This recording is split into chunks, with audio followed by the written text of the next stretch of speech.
Welcome, and thanks for downloading our 9th podcast. And I'm Mirrorman Mike, working to grow Kiwi companies and open government, and on my own blogging habits. And I'm Raj, my background's in film, design, media and tech, and you're here because you're a Kiwi that either works in or has a great passion for tech or media in New Zealand. And we have a great show for you today, and later we'll be catching up with Ben Northrop from Run the Red, one of the original tech startups in New Zealand. Awesome. Episode 9. Let's get the news. Big projects usually fail regardless of process. A tweet from Sandy Mamoli and a retweet of an excellent slide from Henrik Kningberg puts this fact into all our faces.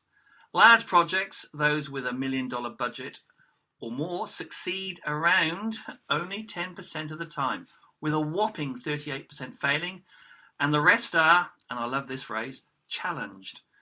Contrast that with the smaller projects, less than $1 million budget, 76% success. Wow. The slide author, Henrik, I'm going to say it again, Knieberg, I apologise for my mispronunciation of your surname, Henrik, who hails from Stockholm. Oh, that's where my brother lives, by the way. Oh. Although he's currently in London with his best mate having a Monty Python time of his life. Oh. Nice. Anyway, Henrik, who works for Spotify, states that the secret to project success is to strongly recommend and enforce limits on size and complexity. Sounds obvious, really. And that brings me to the retweet from Brenda Lewinberg, who passes this tweet on to the Wellington City Council with special reference to their impending $28 million project, one system to rule them all. They insist will be the best way to go, as Brenda and many others have pointed out. Disaster! Oh, that's scary.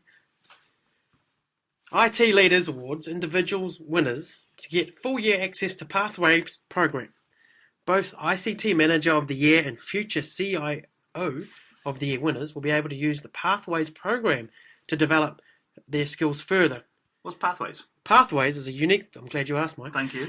Pathways is a unique, flexible, self-managed, self-paced 12-month professional development program that brings together best practice, thought leadership and business insights for today's most promising ICT professionals. Cool. So Computer World is in processing and accepting nominations right now for the awards across all the categories. The awards are set to highlight risk takers, achievers in the country's ICT teams. Winners will be announced at Computer World NZ's IT Leaders Awards event in October this year. Fantastic. And the link to that story and I suppose where you can go and nominate will be in our show notes. That's right. Excellent. Quick one here, capturing the uncapturable. Favourite tweets from NetHui. Now, the 2014 NetHui, the Internet New Zealand's annual shindig, has been and gone, but the ongoing conversations and actions are still having ripples. Ron Mader, or is that Ron Madder? I'm sure Ron will let me know, has a great wee post rounding up the best, of course, according to him, the best tweets to come out of the 2-day event. And we've linked to his post in the show notes, but just do a Bing search for Ron Madder and NetHui tweets to get yourself along to those notes. I'm sorry, did you say Bing search? I did. I thought I'd be a bit different. All right. And to be fair, let's find out if that works. My favourite tweet he lists is from actually at Rachel Prosser. People forget innovation is incremental. You're listening, Wellington City Council? Talking of very, very large projects on the go at the moment, Telecom, as we know, is moving to Spark, and they've been telling its staff that better love the Spark or go find another job. Now look, the best companies love internal dialogue, and the even better ones encourage it and demand to be challenged. It doesn't seem to be that at Telecom, where recently a staff member questioned, in my opinion, quite respectively, the focus upon the upcoming brand change to Spark, which is set for August the 8th, by the way.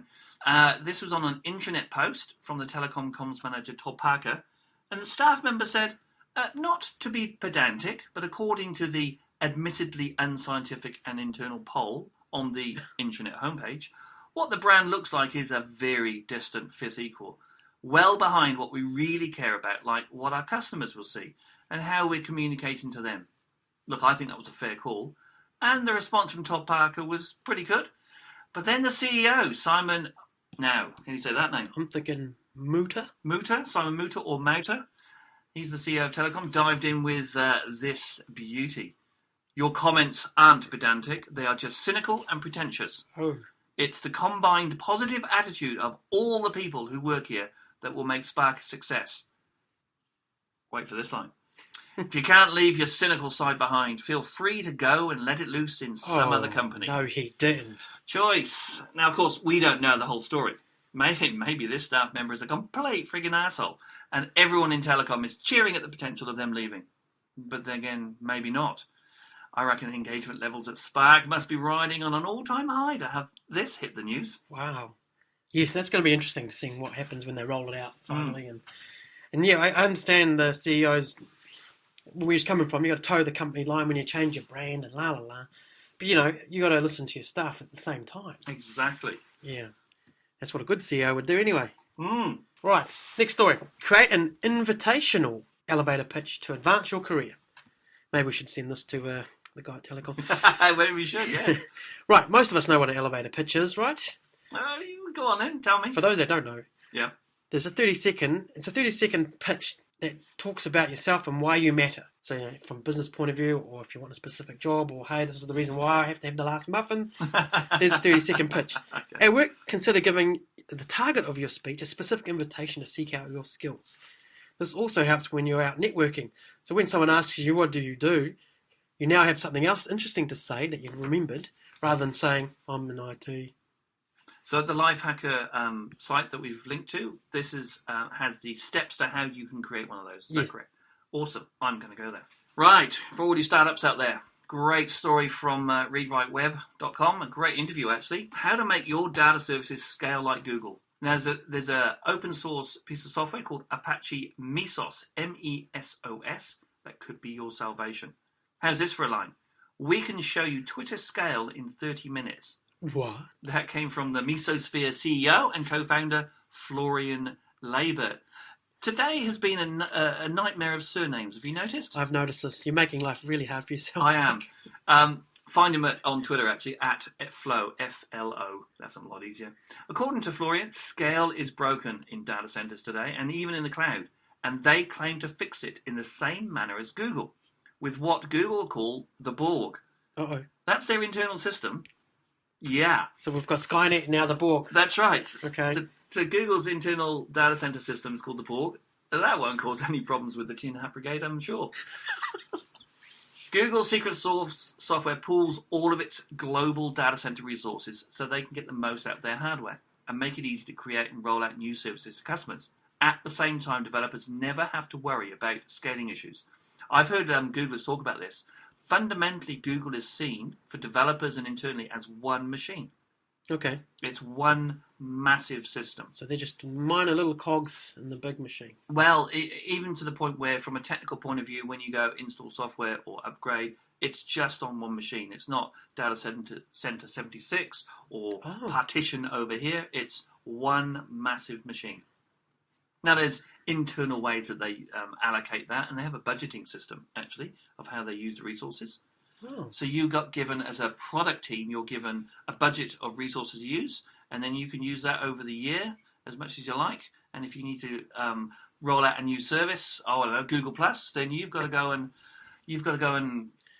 get more resources. You've got to use your budget, and if you have run out of budget, you've got to then start doing your 30-second elevator pitch. Exactly. Yeah. Why we need Google Plus. That's right. For the autumn also photos. They then do the same thing. So that's internal Google, of course. They're not going to give you that. But Apache Mesos is an open source software that does something similar. And they claim it's what Twitter used to finally get rid of the fail whale. So Kiwi startups looking to scale should definitely be looking at this open software. And look, this isn't a recommendation, but a call out to never be blind to what open source is able to do. And normally at a scale over and above proprietary systems. The internet is run on open source, folks. Microsoft now leads in tech layoffs. Okay. I had you there for a second. Microsoft's planned 18,000 job cuts, or, put it another way, 14% of its workforce. Wow, that is a lot. Is the biggest tech layoff announced this year, surpassing HP's announcement in May that was going to cut 16,000 jobs. Microsoft said around 12,000 of those job cuts are related to the Nokia division. It looks like there's definitely a new sheriff in town at Microsoft. I heard that, is it Stephen Elop? Simon Elop? Elop. Elop. Yes. He's the man that was in charge of Nokia and then brought them into Microsoft. That's right. Yeah. He was ex-Microsoft before he went there. Oh, okay. So you wonder what's going on there too. 50,000 Nokia staff have been laid off whilst he was at Nokia anyway. That's a shrinking company. Yeah, so they like to fire a lot of people. They do. Where Nokia's from? Where? Certain part of their, Norway? No, Finland. Finland. Yeah. Oh, they must be so chuffed about this sale.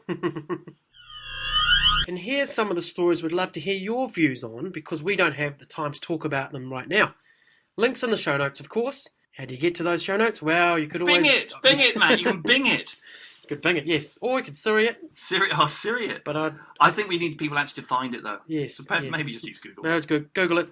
Yeah, you know what to do. Look, here's one. Here's not news, it's a tip. I've just given Raj, actually. For those of you like him and me that have multiple Google accounts. So many. Yeah, you don't have to use the multi sign-in on as you go to all your Google accounts, but check out Google Chrome's profiles, and then you can keep them truly separate. 11 things you didn't know about employee recognition. There's a great infographic that we've linked up. Push the big red button. Going live should always be automated and fun. Just ask Rowan Simpson. Great post from him. Nice. Signals from FooCamp 2014. FooCamp. What is a FooCamp? FooCamp. FooCamp is the one that's run by the O'Reilly Media group. It's the original event that started Barcamps. So friends of O'Reilly. FooCamp. And it started... we got time to tell you a story? Let's do it. It started when Friends of O'Reilly or O'Reilly Media, way back when, had hired in, I think, in the height of the .com era, they had hired this massive building and they were expanding, and then they moved in and went, the .com crash has happened and we don't have enough staff to fill this place now. And they were moving out and they thought, well, we've got a week of this. What are we going to use this massive space for? So they just invited all their mates to come to an event with no agenda, just get everybody together. So they're very well connected, as you can imagine. Come and talk about stuff.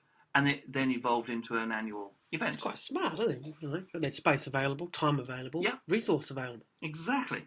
So every year they have the FooCamp, which they bring all the tech influential people together. Not just American, to be fair, but mostly. And so they've done that recently. And they now have... there's a great post that we've linked up to about how tech may evolve over the next year or so from these very big brains. And finally, I've got one link that's been in my pocket list for way too long. And this is just for all you tech scientists and researchers out there.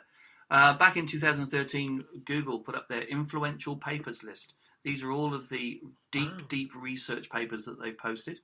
And if you really want to know about algorithms and science and research, Raj, I can tell. I'm sure there's others out there that might want to know about this stuff. It's a great read, but you will need a good night to read them all. And that's all the news you need to know this week. Down to events. Chance to get out of the office pod and meet your fellow Kiwis making computer do things. This weekend, 26th of July, get along to the 2004 Auckland WordCamp. 2014. That's right. Yeah. That's what I meant when I said 2004. I forgot to say teen. It's held at AUT University in downtown Auckland, of course, and tickets are limited, only 140. Yeah. We've still got the Wellington.js meetup, Tuesday 29th of July, 5:30pm to 8:30pm at Victoria University. That's the Faculty of Architecture and Design. 139 Vivian Street. Craig Spence from TradeMe will be presenting, and Walter Rumsby will be chatting to the prolific James Halliday about JavaScript. PHP New Zealand 2014 at Victoria University's Business School in Wellington is on August 27th to 29th. Get along to hear Rasmus Lerdorf, at Rasmus on Twitter, the creator of PHP, give a keynote. This guy created PHP. He did. From scratch. Absolutely. Agile NZ conference is also on at Te Papa on the 3rd and 4th of September. Some big ones happening. One overseas, the Amazon's re-event in LA. I know that's going to be streamed. That's November the 11th to 14th. Pop it in your calendar. And of course, we've got Microsoft's NZ Tech Ed coming up. That's the 9th to 12th of September 2014 in Auckland. That's, I think, one of the biggest tech events in New Zealand. Has to be, yeah. Yeah. Another one, Cloud Computer User Group, down at the Southern Cross Garden Bar in Wellington on Tuesday the 29th of July. Excellent. This week we caught up with Ben Northrop from Run the Red, which is an early WAP development house that changed to a text marketing company that then evolved into the biggest SMS gateway provider in New Zealand. We talk about their continuing mission in the mobile tech space. Alright listeners, we're here with Ben Northrop from Run the Red, sitting here in the lush palace of Monsoon Poon, having a quiet bite. Welcome along, Ben. Oh, and a beer, of course.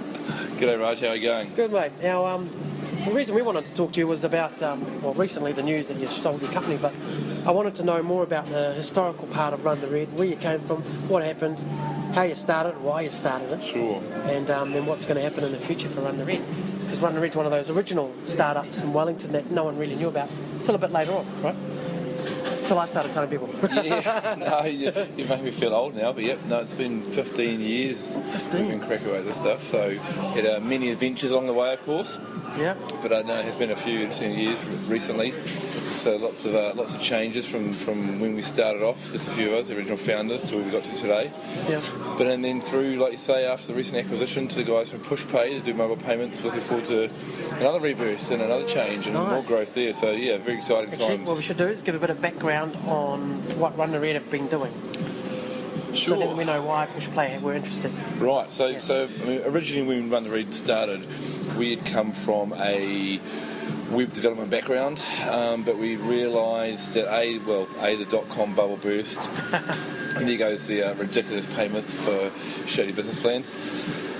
And not that it has a shady, but like big others. But we were younger guys in a bigger field there, so there's a lot of competition was already coming up, and we weren't as well funded, possibly as some of the others.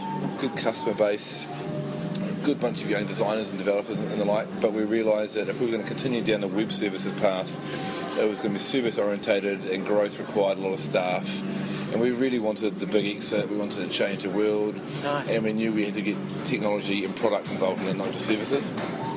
And by seeing that and being aware of that, we saw how quickly the emergence of the internet had come about, obviously. I mean, when we were starting in Vita, which was the name of our web development services company. What year was this? That was just to make ourselves feel old. 99, yeah, so back in the days. Yeah. We originally, when we started, we were selling email addresses because we'd go try and sell websites to people. They didn't even have email addresses. So, so the world has changed very quickly. Amazing fact we started. Thank you. So yeah, when we started in the late 90s, after realising that the internet was going to be a pretty big thing, seeing how television went to change the world and saw the potential for the internet. But when we started off, though, not knowing much about that, the internet whatsoever, we realised that we were trying to sell websites to businesses and people that didn't even yet have email addresses. So that was quite a fun challenge. Well, I assume they didn't have many didn't have access to the internet either, right? No, not so much. Coming out, right? And it was pretty slow when you did have it. It was just coming out. They just got it in at Dick Smith. Yeah, is that right? Something like that. It just came out. We started with one 486 computer and a Motorola StarTAC phone. I was, because I wasn't so technically minded, I was a salesperson, and Brent Dickens, my original partner at Vita, he bought a book on HTML, and we taught ourselves drop shadowing and how to do hand coding. It was all very new. Yep. Wow. Cool. And so your original startup was web-based, website company. Yep. Who are the kind of people you work with then? Over the years, we picked up some pretty cool clients, actually. I mean, we were pretty persistent. We were doing stuff with Telecom. We ended up doing work with the Labour Party. We were doing stuff with some of the education providers around here, the ITOs, some real estate companies. So it's just solely web solutions? Yeah, web design and development. So literally just building websites, doing the strategy, maintaining them. We had a few different options for content management systems and things like that. Right. But it's heavily service-based, and that's where we realised, okay, hold on, this doesn't have scale, the world is changing, the idea of cashing out big time on just the fact we're doing web isn't realistic. So we realised, okay, we need to add more value here, and we need a product and a scale, something we could exit large on. And that's when we realised that mobile phones, and we were gadget people, and we loved the latest toys, and we realised mobile phones were going to be the next phase of the internet. So we could see it was WAP in those days. So when did you realise that? That's in the late 90s? 99, so we started pivoting. So that's really, really old, compared to a lot of other people out there. The American P word, pivoted. We pivoted. You pivoted? We pivoted from web into mobile, as they say in the Valley. And we were running both at that stage, so we're starting. The idea at first for Run the Red was to do a kind of a WAP platform, essentially, like Yahoo was in those days, where you go onto your phone and you have access to all the best sites. Yeah. We pitched this idea to Vodafone at the time, and they quickly told us how crap WAP was and to not worry about it for a wee while, and instead to focus on text messaging, which was something that was taking off in Europe and making a lot of money. And so we went away and literally overnight, changed our business model, started investigating text messaging, and became one of the early parties to have direct connectivity to both Telecom and Vodafone for text messaging. So Vodafone themselves said, hey, stop mucking around on the internet and check out this SMS stuff. They said, jog on, WAP's not good enough. But to their credit, 10 years later, now we're doing a lot with mobile internet. Yeah. And they're right, it's taken 10 years from what we saw there to be a big opportunity. It literally took 10 years before that became a reality. So I understand you used to actually do most of that stuff for Vodafone Telecom when they were still new at most of this stuff anyway, right? Yeah, so you were doing the work for them that they couldn't figure out themselves, right? Ironic, I mean, the carriers, bless them, they're both clients and partners, but they're not really technology companies when it comes down to it. You know, they are marketing companies, they're brand companies, they're good at selling phone plans, they've got to brand themselves. We went away from that meeting, figured out text messaging, understood really what they talk about, understood the value proposition of the fact that mobile phone call, you've got to remember, in those days it was $1.50 or something a minute to talk. So text messaging became really big. Also in those days, you couldn't actually text message between networks. So when we started off doing text campaigns, you couldn't text from Telecom to Vodafone. Right. So we used to have to carry Telecom phones and Vodafone phones, and there was no 2 degrees, because if we wanted to work with either of them, they wouldn't want to work with us if we didn't have their phones. It was a crazy time. It was a wild west. Wow. So we were doing campaigns. We'd have a different code per network. Text this code for Telecom and this code for Vodafone. That's nuts. And a good friend of ours, Will Hibbersley, who ironically now works for us in Auckland, our Auckland office, he was running an M channel for Telecom then, and it was his major project which saw the integration of interoperability and the ability to text between networks. So that made everything a lot easier. I remember that when it changed. Hey. Because we're all used to just going, I can't talk to that guy, I have to ring them. Yeah. I can't text them. But now, then it changed suddenly. Exactly. And, everyone was connected. So, it was what, 20 cents still, wasn't it? Or? The messaging thing was 20 cents, but the phone calls are still really expensive. Yeah. And we saw the offering then. Email was then the key business channel to communicate. Businesses were all using email. It's still relatively new. But we saw the future of phones and portability and realised that, okay, these phones are going to become a lot smarter and a lot better. And it's going to become a business tool eventually. Before that, it will be a marketing tool because people want the reach, you want the personalisation. Right. And also, of course, it's so expensive to call that a lot of people, especially the youth market, couldn't afford to talk to everyone on the phone like they do these days. There's unlimited plans and that kind of stuff. So we started setting up text message campaigns, and funny enough, our biggest ones in those days were for Telecom. We did the first campaign to ever do over 1 million text messages, and that was the America's Cup campaign, the big competition from when they sponsored the America's Cup a few times ago. And that was a huge victory for us, really put us on the map. And from there we got the attention of the ad agencies, and they started taking text messaging slightly more serious, as in they started looking at it. We were working for Panasonic and a few other bigger brands who were Saatchi's. And really that's when the first text competitions and information services first started kicking off back then. So that's what your core business was for a while, was you moved from the web straight to the gateway stuff? Yeah, so then we folded Vader into Run the Red and just put all our focus onto mobile and changed the team around there. And really focused on these text campaigns, what we could do there, with the aim of going international with it, building a text campaign platform that we could get going here with the big brands and the ad agencies, were our channel partners, and with the aim of taking it overseas. And that started going pretty well. We're doing some campaigns for Coke and, like I say, Panasonic and the agencies. And then though we came across premium messaging, and that was a big change for us in revenue. We literally, we jumped from doing around $2 million revenue by doing text campaigns to $7.5 million revenue by doing premium services. For those, you remember the lovely days of every third advert on TV was for ringtones or one an Xbox or all that kind of horrible stuff. That was you. You guys provided everybody hated that. We loved it. It was fantastic. $3 a message. So we ended up acting essentially then as a messaging gateway.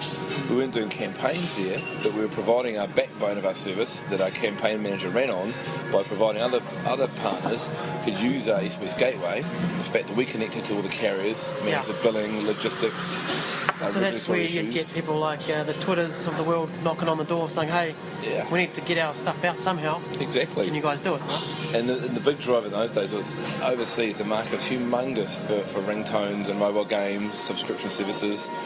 That was short-lived, and fair enough too. It was a pretty ugly model. You know, they overdid it and annoyed the hell out of everybody, as you probably remember. So we ramped up the business there, but what it did do for us, apart from filling our coffers briefly, was show us that there's an opportunity not just to do one-off campaigns. We'd run a campaign, put a lot of work in and stop and have to start again, find and sell it. We realised by plugging into providers, we could actually give other partners access to our SMS gateway and our local knowledge on the environment here, our billing, regulatory issues and like. And we could be a gateway for other developers or other services that didn't necessarily want to use our competition products or information services. So we sort of took our learnings from that. We took, to cut the long story short, we took the money we made from the premium services and tried to expand our text marketing offering into Brazil. Right. By this stage, we're in office in Auckland, Wellington. We're doing a bit in Sydney, working with Qantas, working with IAG, working with a few agencies over there too. But we're still chasing that big end game. Right. As typical small Kiwi companies do. So then we went over to Brazil and spent a few years there and essentially learned a lot of mistakes, spent a lot of money, did it the wrong way around. Great opportunity, but we went in pre-revenue. We didn't have the right people, the right environment there sorted. And they're quite forward thinking over there, aren't they, in terms of the mobile? Yeah, Brazil. They're really keen. Is that one of the reasons why you chose Brazil over massively some of the other fast places? growing? Yeah, it's huge, a humongous market. Yeah. The carriers were very supportive on one element, and the government here was very keen for us to go over there in those days because they were trying to do trade in Brazil. But the promise of, hey, the carriers are just focused about growing subscribers, but they need to monetize it and grow the ARPU, the average revenue per user on handsets, was quickly diminished when we realised how hard it is to do business, not only in non-English speaking countries, but also just in countries with so much bureaucracy, so much size, corruption. I mean, it really is difficult setting up these things. You can't overestimate how much planning needs to go into these things, getting the right partners, getting the right people. What was the stumbling block there? Did the government sort of give you a hand there, or get you a lead in, or...? The government was very helpful there. They helped fund us and to get in there initially, and then provided advice and support. But the government can only do so much. Yeah.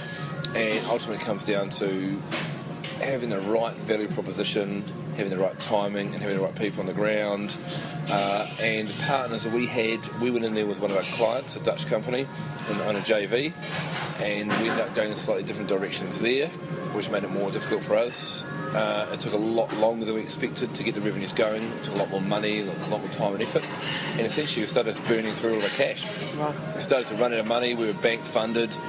And then the GFC could have hit in those similar times. Right. So, just a lot of times we've had some great successes, but then go and make some silly decisions. Or decisions that you with foresight, you wouldn't do in the future. Yeah, but you won't know that until you actually give it a go, right? Exactly. No one will tell you that, so Exactly. you've got to go try something, right? So we were fortunate again to then we had the ability, we went and found some partners in America. So we were looking at doing stuff in the US. It was an English speaking country. Yeah. Text messaging was behind the times there. Brazil was really difficult. America had a lot of promise. So we went and found a great partner in a company called Emma Inc., an email marketing firm based in Nashville, Tennessee, Y'all. Of course. They say Y'all a lot over there. Y'all ready for this? Y'all. And they've got an office in Seattle as well. It's kind of like the Wellington of America. Cold and windy, but cool. And these guys liked our vision for evolving the text messaging platform to a self-managed tool. And they also liked the idea of adding messaging to what they were doing, rapidly growing email marketing services and vice versa. So by the grace of God, these guys put some money into us just at a time when the bank had told us no, they weren't going to extend their overdraft like I'd asked for. In fact, we had to pay it back in 3 months. Oh. And if we didn't, they were going to close the doors. That's great. We all know that it's lovely when they have that conversation. Yeah. It's a good one. So we were, not only were we stretched far too thin in multiple countries with a huge bunch of staff, low annuity revenue, but we now have the bank telling us that they're going to call us in. We're going to shut you down. Yeah, exactly. Thanks, guys. Love your support. Like an umbrella in the sun. They're always there when you don't need it. Friends of the bank.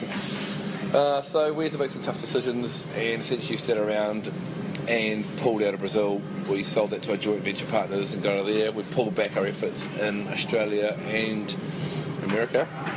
And we use the funding from our partners in the States, after talking with them, to really focus on our technology and move away from the services side, which is expensive because, again, we found ourselves in the same position of needing high staff cost. Right. So any expansion was high, any exit was relatively low because it's service-based, and we want to get back on that product field. So we started investing into our environment, into our platform, and making it much more of a product play. Yeah. You guys have done so well, and it's cool to see the evolution over the years and what's been happening, you know. And so, where can we find you on Twitter? The guys will probably want to have a look up what you're up to. So I assume the Run the Red site's still going? runthered.com is there, and at runthered on Twitter. Or my handle is at Ben Northrop, this is lowercase b-n, capital N, O-R-T-H-R-O-P. Awesome. So, yeah. That's cool. Well, thanks for your time, Ben. I really Mate, no, appreciate good. it. Always good to talk to you, Rose. Good, yeah. Now we can finish our beers. Done. How's that for an awesome story for all startups? Flip the business, grew with key clients, flipped again, and now being acquired. Remember that, people. Change is good. I have one call to action this week. Tech guys, go do some research on open source systems. Makes your life easier. And shout-outs. Special shout-out to those who've started listening to us on TuneIn Radio, Stitcher, and our new Access Granted home on iTunes. Got to know our own section now. We do. Yeah. Awesome. Thanks for joining our existing community who are already on Spreaker, iHeartRadio and YouTube. And always don't take our jibber-jabber as gospel. Get the links to the stories we reference in our show notes and make the call yourselves. All our notes are in one place. They're linked from the #MePodcast post when we go live on Tuesdays. Or simply Google Access Granted show notes. Or bing it. Bing it. Bring it on. You can look on Twitter for me at Mirrorman Mike and Raj at NZRaj.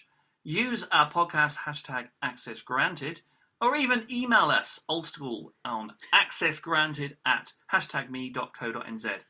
And for all the hashtag goodness, such as the Twitter link, Facebook page, news, prizes, and much more, go to the #me.co.nz website. And hey, thanks for your time today. See you next Tuesday with the Kiwi Tech News for those who make the computers do what they do. #me.co.nz